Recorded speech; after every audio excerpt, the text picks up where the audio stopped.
sticking with politics, Ontario Premier Doug Ford says the Prime Minister called him a couple of times while Mark Carney was on his trip to Asia to ask Ford to pull the ad campaign cited by Donald Trump as his reason for ending trade talks with our country. Ford today doubling down on the commercial, crediting it with keeping conversation about tariffs going south of the border. Emily Taylor reports.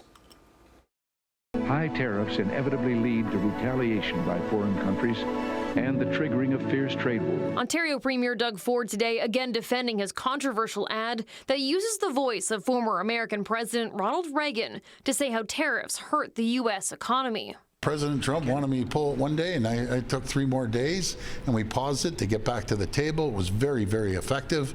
The Premier is digging his heels in after Prime Minister Mark Carney told reporters over the weekend that he wouldn't have run the ad and issued an apology to the President over it. I did apologize to the President.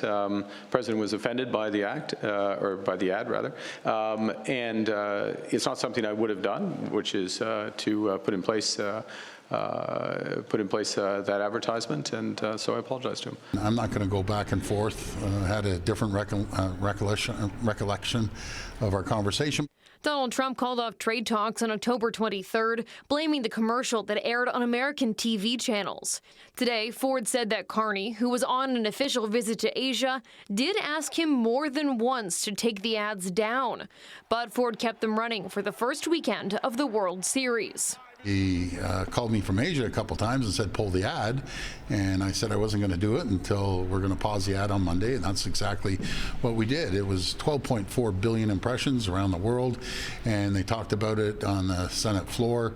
Ford also said that he and Carney do have a great relationship, and he trusts that the PM is trying to get the best deal possible.